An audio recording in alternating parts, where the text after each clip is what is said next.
Hello! Welcome to The Corner Table, Reopening Sardine, a limited 5-episode series of The Corner Table, a podcast about food and drink in Madison, Wisconsin. The Corner Table is produced and hosted by me, Lindsay Christians, Cap Times food editor. And me, Chris Lay, occasional Cap Times contributor and the podcast operations manager for Lee Enterprises. As much as I love to cook, I have missed going to restaurants. Chris, you've missed going to restaurants too. Absolutely. If you're listening to this, I have no doubt that you have also missed going to restaurants. Thankfully, nationwide vaccination efforts mean restaurants are beginning to reopen at increased capacity, with increased assurances of safety for diners, their staff, and especially the community at large. When quarantine kicked in last spring, we refocused the Corner Table to examine and document effects the pandemic was having across so many facets of food service. Now, as we emerge from that, we're getting ready to close the book on that dismal chapter. We decided to take a deep dive into what it means to reopen a restaurant that's been closed for over a year. You know, what goes into cleaning, rehiring, and rethinking everything from the food on the menu to how late you're open. And the challenge of making sure every diner feels safe. To illustrate that process, we decided to focus on Sardine, one of our favorite shared places in Madison. We chose Sardine for a handful of reasons. Obviously, there's the food, the service, and its beloved brunch menu.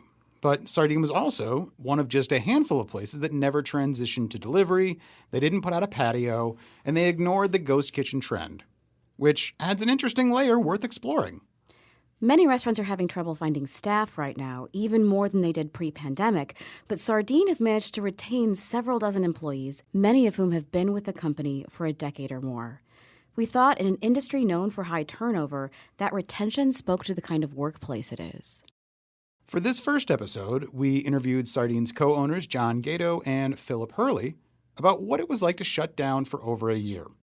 In future episodes, we'll sit in on staff meetings and check in with the kitchen, bartenders, servers, and managers to find out what their COVID year was like. We'll take you to Sardine on the reopening day. It'll be a glimpse of what dining could look like as we emerge slowly and as safely as we can from this restaurant drought. We are extremely excited about everything that you're going to hear for this series. Please make sure that you're subscribed so you get all the future installments that'll be coming out over the next several weeks. Without any further delay, here is our initial interview recorded in mid-April with John Gadau and Phillip Hurley.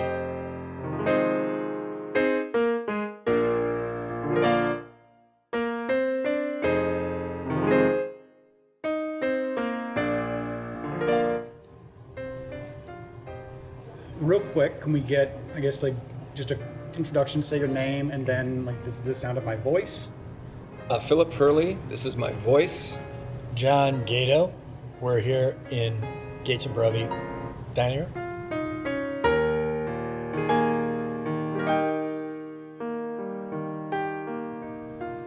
How long has it been since this dining room was open? It's been over a year. It was one of those things where we were actually going to do, we have a big St. Patty's Day thing, and I remember talking to the guy who leads up this Irish band, and we were thinking, are we going to do this thing? And we both sort of had concerns about what was, should we, is it smart? Is it the right thing to do? And I remember at one point we were like, yeah, no, it's probably not a good thing to do. And as the black clouds literally, make its way to the Midwest, and this was maybe 2 weeks prior to them showing up. Yeah, no St. Patty's Day. No. Anywhere for in 2 the country. years. For 2 St. Patty's Days. Yeah, right. Or at least not here. Other places have tried. Yeah, there might have been St. For Patty's better Day. or worse. Yeah. Was there any clear-cut moment where you knew this is gonna be? It was any one like another restaurant that threw it in, or a news thing, or what was it that really tipped that? For me, I remember hearing in the news that Ohio State had closed their campus. We knew it was coming, right? But when Ohio State went, oh man, it's happening that quickly, And we were talking, said, well, this is what's happening, and that was maybe, I don't remember, a week or two before, or a week before. But every day was like 3 days, it seemed like, when this was happening. And we were getting the feeling on a Thursday, and we were all doing, all the restaurants are using their sanitation stuff, and we're all doing this, wearing gloves behind the bar, which is kind of craziness. And because everything was tactile at that point, right? They were saying you can't touch things. And then we knew that this was not good. And then we came down, we left Sardine, and we were coming down here, and Sardine was already starting to not be quite as busy. And then we came down here, and it was jammed packed, like a party before the ship's going down, sort of thing. Well, right, and then we had people who were calling and saying how irresponsible we were by having all these people in the restaurant. And again, we were trying to play by we were trying to play by the rules. This was all happening so fast. Yeah, we had gloves and sanitation stuff all over the place, but there wasn't any occupancy rule or anything like that. It was but it was like palpable. I mean, it was like everywhere. And we kind of like felt like, okay, well, this is definitely doesn't feel right. And we're getting a lot of weird vibes from the neighborhood, and maybe we should tone it down. And then at some point, we kind of had to assess things after that night. We sat here and we said, are we going to open for brunch here or not? And this was Sunday, right? Yeah. And we said, we just said, no, we're done. We didn't want. We didn't know there's no other way. We just thought, we don't want to attract people to come and hang out together when this thing is like, ricocheting, off of people in their lives. And we knew that responsibility was ours, and we thought this is going to really hurt, and we don't know how bad it's going to hurt. It's going to hurt our employees. We're shutting. Yeah. It's like shutting down a locomotive that's filled with stuff, and then telling the staff. We told them we had unanimous support from everyone. No one wanted to work. Everyone was afraid. What we really didn't quite digest was the aftermath of shutting down, three really busy restaurants, and the amount of waste and the amount of food and the amount of everything, like Phillip was saying. I mean, it's like a freight train that's going 100 miles an hour, and then all of a sudden it stops, and everything behind it, which is purveyors, food, bills, rent, payroll taxes is behind that, and it's just like piling up, it just all comes up front. We're like, holy cow. It was. It's just like crazy, and you don't realize what kind of and restaurants are kind of this hand-to-mouth thing. So if it stops, the engine stops, then it's crazy what the aftermath is. Our coolers of all three restaurants have been empty for a year, basically. And so to restart that engine, it almost seems like there's hundreds of products. There's pickled things. There's fermenting things. There's potatoes. There's all this stuff. Yeah. It's hard to even imagine. Yeah, even the frozen stuff now. As we're reopening Sardine, and assessing all this stuff, we're essentially throwing away this stuff. I mean, we did as much as we could to dole it out to our staff, in care packages, and we took probably 12 trips over to Goodwill, to unload bread and 80 cases perishable of stuff, product. We took it over to the pantry, and we literally, we packed so much into our freezer that you couldn't even, once you open up the door, you can't even, you couldn't even stick your arm in it. I mean, but again, all that stuff has been turned into some sort of loss, Did you monetize that loss? Do you know how much it was? Well, it's in the thousands. Tens of thousands. Yeah, of sure. just in product, just not counting food. rent, not yeah, counting and it's payroll, funny. not counting If our cooler had gone down, and everything was spoiled in there, our insurance would have covered that. But we don't have it. This it was this portion of this pandemic was not part of our insurance policy. So.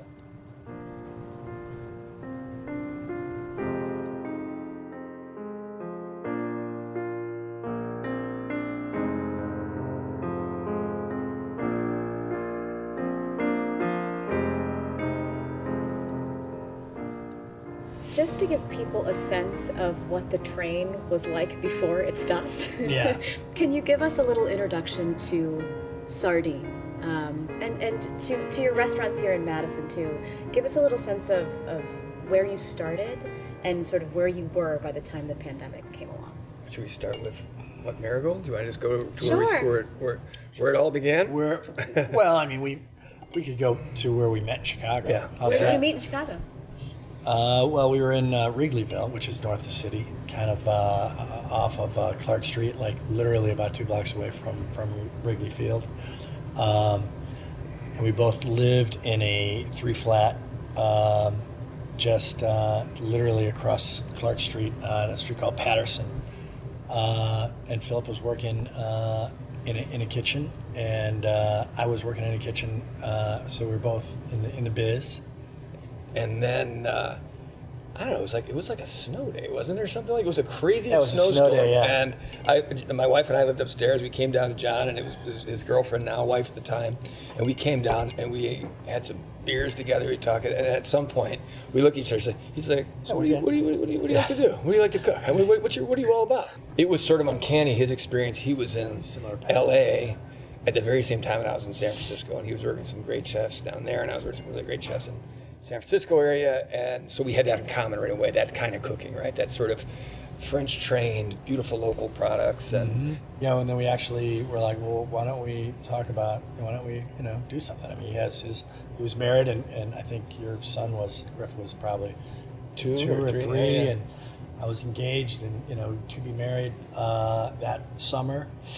And so we were kind of looking for some kind of change. And then at some point, after looking at spaces in Chicago and just kind of like not really finding anything, and tossing around the idea of coming up to Madison, we hadn't really committed, but it was out there. And then I remember, I gotta jump in here because my emotions were part of this. Yeah, right. I was in the pantry of the restaurant I was working at, and I had called them, and I was just saying, like, all right, I'm not committing. I'm the one with the child at this point. I'm like, I gotta support my You got family. a little more. And on I said, the plate. Yeah. all right, we moved to Madison. We do breakfast, lunch place. We don't kill ourselves working nights, and we have apparently all these farms are around there, and we're gonna move up to Madison. And do Madison this. was like rated the 10 best places to live. Yeah, in the we were country like, at this that is, point. Yeah. and I knew he knew more about Madison than I did, actually. I know he'd been here like once before that, in college or something. And Yeah, let's do it. I remember being like, yeah, this is it. We got a plan. Yeah. So we found that space, and Yeah, we found the space in the Block 89 and thought that'd be perfect for a breakfast lunch place, and yeah, and that started. And then 5 years later, Sardine. Yes, 5 years Yeah. later, yeah. Yeah. we both seen Machinery Row. building, and we knew that thing was available. We knew it was like this awesome space on the lake, and at some point we're like, I was like, dude, what would be like the perfect space for you? And you said, the Machinery Row, and it was obvious that we were both into them. And then it took about 2 years from that point to actually open it. So Yeah. we were talking in 2004, and then it didn't open until 2006. Yeah, right. Sardine was bigger and Yeah, Sardine was Scope. Yeah, it was bigger. On every level. Yeah, way bigger. And we wanted it to be kind of a city, kind of a bigger experience, and like we're taking people somewhere not of Madison necessarily. It was a beautiful space, and it was a big, ambitious thing, and I think people were like, whoa. It's obviously a step up in, a lot of ways. Would you classify it as like fine dining, or? What do you say? I mean, you Casual, could be upscale. considered Upscale, fine dining. ridiculous terms that doesn't really Yeah. fit anywhere. Yeah, exactly. But it's middle of the road. I mean, it's not gonna crush your wallet by coming in. not You wanted to fancy. make it It's not too fancy. really, really accessible, and also just service-wise too. Make it all inclusive. Not try to intimidate anybody. Try not to have this aura of stuffy kind of this place. I mean, just make it really Professional. welcoming and appeal to everyone. Yeah. And we'd have people in there with suits or in shorts. And Just coming off the Betty Lou, whatever, so it's a whole. I mean, that's what we wanted. Yeah. And it was sort of, harkens back to where we worked out in some of the places in California that had that same sort of anyone can show up, anyone can be. It doesn't matter. You just what you want to do is you want to enjoy yourself. Yeah. And it's even better when you're in a heading to the Frosty Ball or something, and you're in your tux, and you're next to someone who's wearing jeans and whatever. It doesn't matter.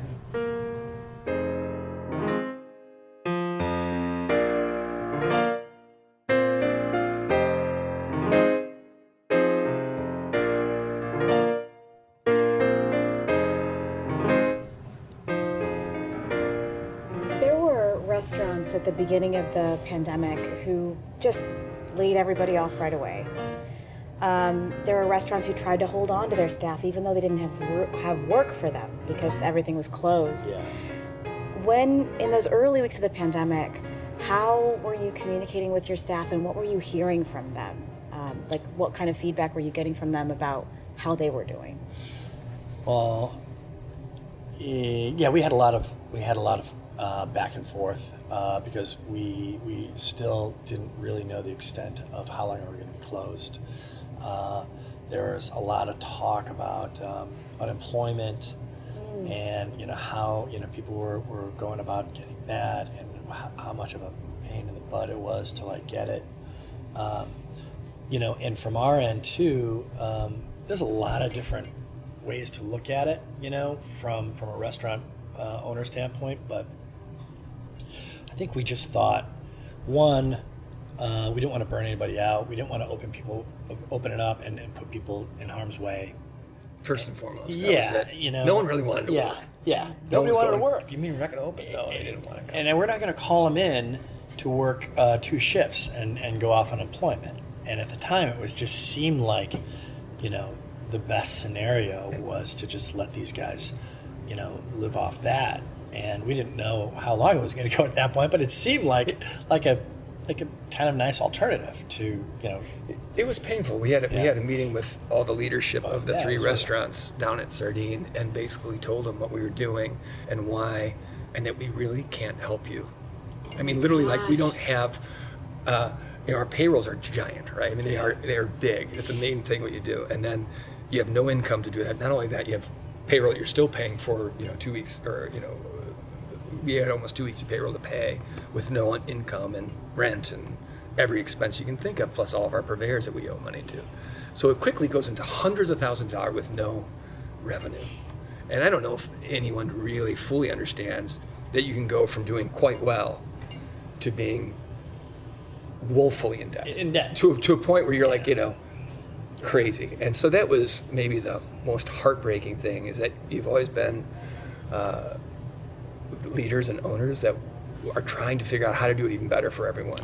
And at that point, we can't. And that doesn't go just for them, but for every single person that ended up getting laid off.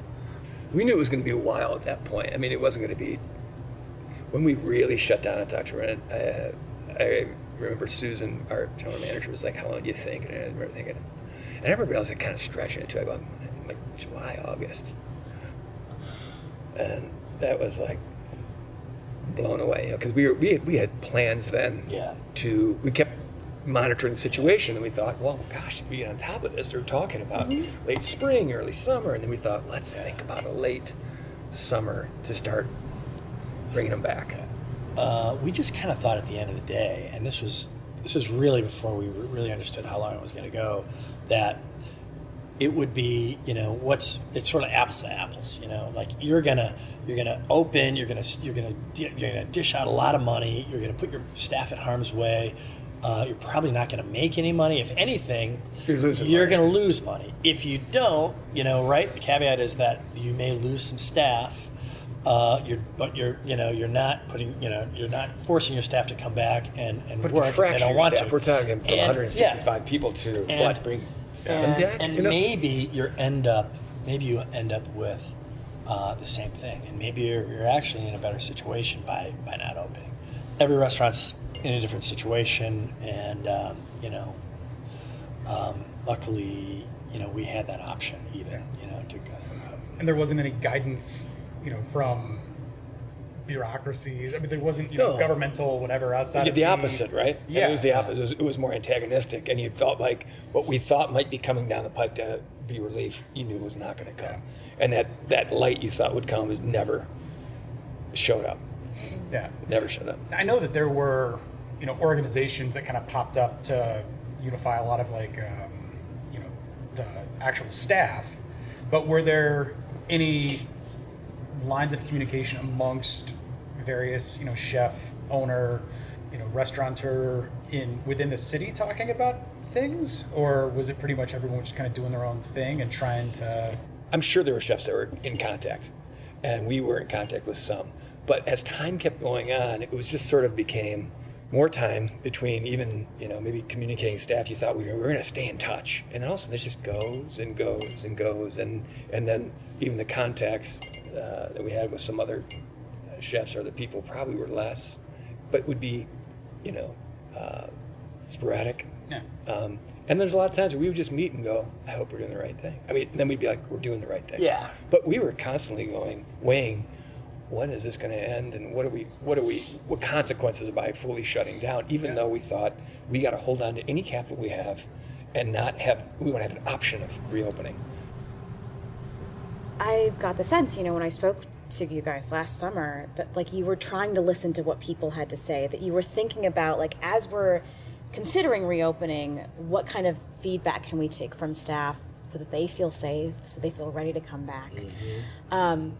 I wonder, sort of going into the fall, at the end of the summer last year, going into the fall, was there a point where you were like, okay, it's going to be another 6 months?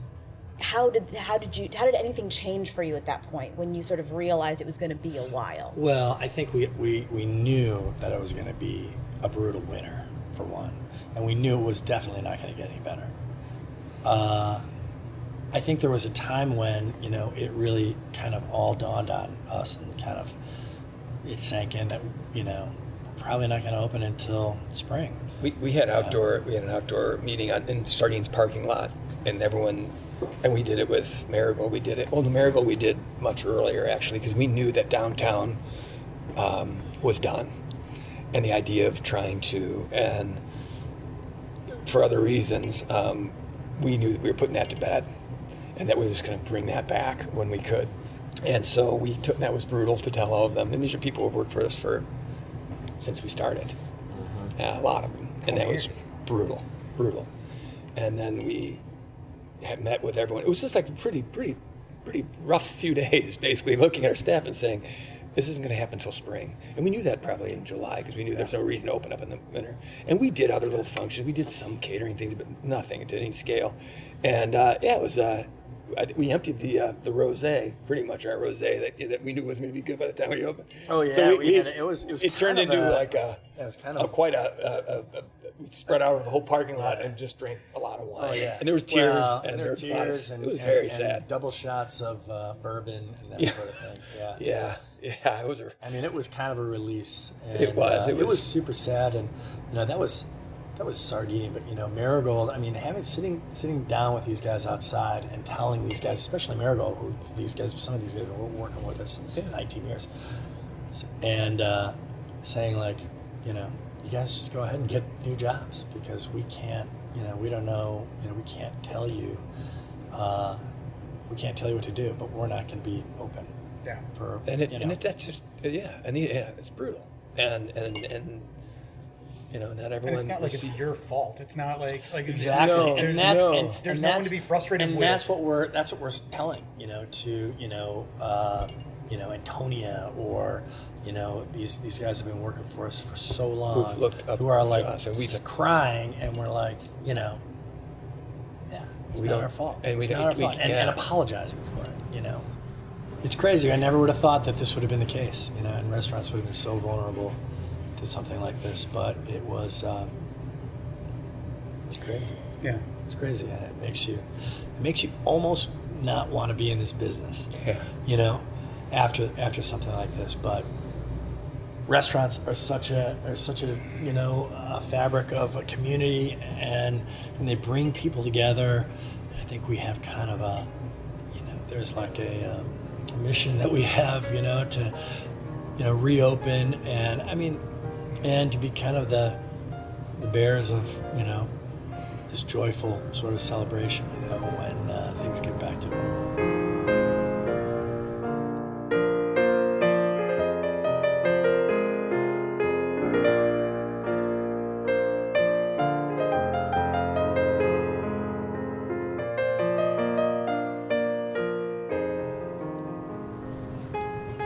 So you're getting ready to reopen now, and I wonder what it's been like to bring folks back, to be calling up employees, to be getting the gang back together, and also like on a mechanical level, what does it mean to reopen a restaurant that's been closed for a year?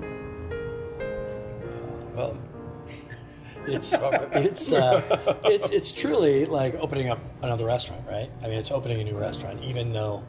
but we purchased all this stuff. We have electrical and plumbing. All the infrastructure. That's here. good. Yeah, we got our dishwasher. We got our HVAC. The interior design. Yeah, we got our hoods. Yeah, but it's really great. I mean, it was a struggle, but I mean, it's a really kind of happy and joyful thing, to call these guys up and to get excited about redoing it, to have staff that has been kind of in limbo or maybe thought about doing something else, but has made the commitment to come back. Obviously, Sardine's been closed since day one of the pandemic, so that is super exciting. Coming in here and seeing Tim rearrange the furniture and now has all the tables set up. That's kind exciting of a positive thing yeah, too, it as is. well. It's like these little victories. Yeah. But it's exciting thinking about doing restaurant, thinking about the restaurant and cooking and all the things that you never were able to get to, or were always thinking about inefficiencies or ways of doing things, and now we have this opportunity to retweak the menu, retweak how we do things. Is really exciting. I think we've talked about this a lot. It's really a chance to communicate in every way better with our staff, with our chefs and our managers, and to be able to rethink all those little things. Yeah. And it comes down to having just an incredibly open, transparent communication to say, hey, because sometimes as owners you're like looking like, and you're sort of like to each other go, God, why are we doing that? And then it's just the thing's so big and moving, it's hard to like stop it. Well, it stopped. So now, it would be ridiculous if we didn't seriously think, and we've been doing that over the year, about all those little things that could change the culture, that could give a better workplace for everyone, to a better, smarter way that we can take care of the money that we maybe were leaking away by inefficiencies. Yeah. They need money. We all need this money more than ever. And so we're really concentrating on that. Right, exactly. I mean, absolutely thinking about how we can better take care of our staff. Being a little more compassionate to, what goes on. Having this sense of, caring about our guys. Caring about our customers. You're just lucky to be back, but it makes you, care about your staff more, and maybe give them a better place to work, maybe, give them more of a living wage, pay them better, everybody. I mean, that's the idea. And we felt we always were pushing for that, always, I have to say, because that was at the top of how we ran our businesses.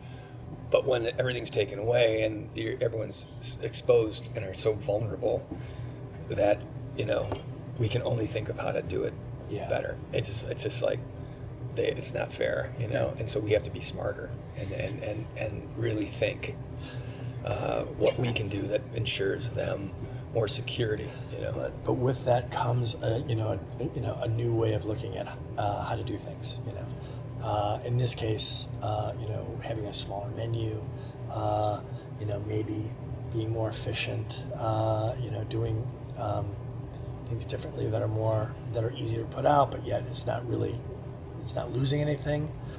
Not so much, have a giant menu where you have this cooler just packed full of stuff, and it just makes for a difficult place to work, or you've got so much prep that everybody's just busting their behind the eight ball butt, all the time, to like get things done, and your labor's really high because for whatever reason, your menu's super ambitious, and you don't need all that.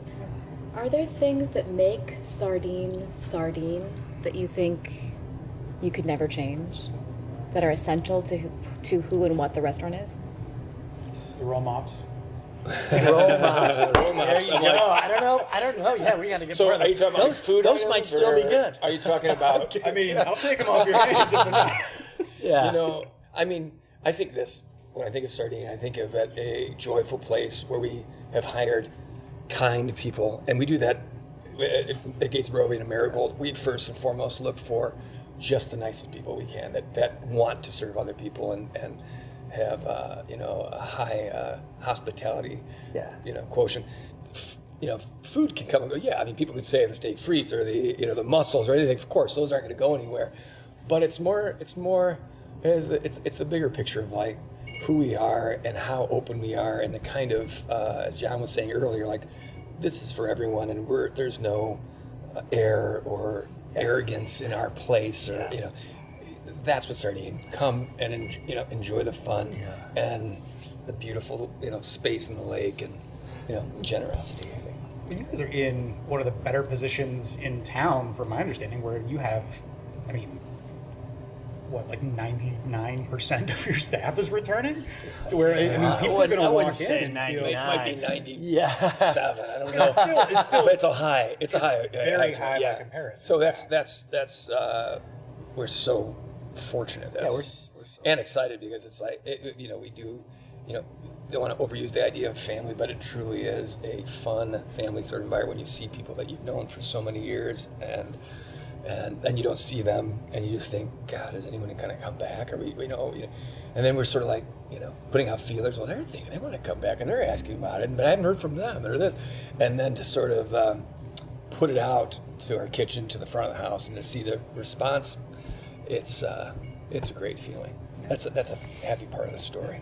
But also, I mean, when you talk about, the spirit of the place and so much of it belonging or because of the staff. I mean, so many places, my favorite places around town, I'm going to go and it's going to be different because there's going to be different faces. Whereas I feel like I'm going to be able to walk into Sardine and, be served by some of the same people that were there before in a way that is really unique to you guys. Yeah, and we're fortunate. And fortunate, and also a great opportunity for these guys to be the ambassadors of welcoming people back into the restaurant. They're going to be, it's going to be like the easiest thing to do to make people happy, and what a great position to be in. Are there any things you're worried about? Worried about? How much time do we have? Yeah, right. You know what? The interview starts now. Yeah. Okay, we got a list here. I don't know. I mean, but think about it. It's like speaking for myself, I feel we're a little numb to what's happened, right? I mean, I think this is really positive. We don't want to sit there and get caught up into worry. Worry was, March through January. I mean, now it's like we are trying to just stay very optimistic with the idea, it's weird to reopen like this opening restaurant with the idea that you're trying to constrain what you think you can do. We hope we're busy. Yeah. I mean, that's the worry. We hope that this thing is on its way out for good. Well, we're worried about, I think another pandemic. I mean, we're worried about, how vulnerable we are as a community, as a restaurant community. I mean, when we do reopen, that there'll be plenty of people that will totally want to come to our joint. There'll be people who are, who don't care and have never cared.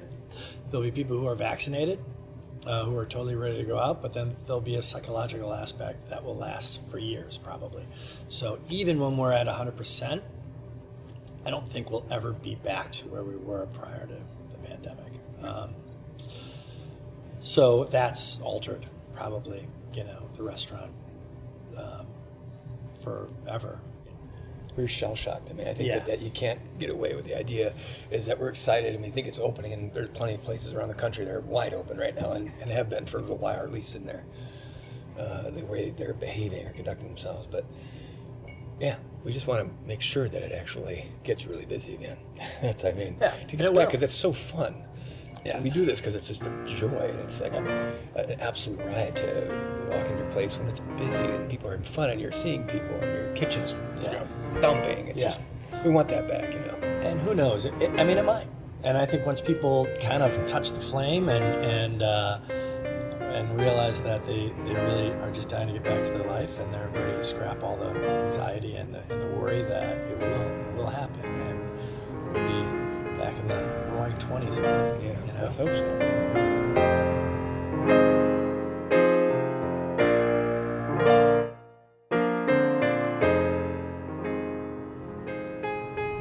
Thank you. Thank you. Thank you both. Yeah. Appreciate it. I feel Appreciate it. good about this. I do too, yeah. All right.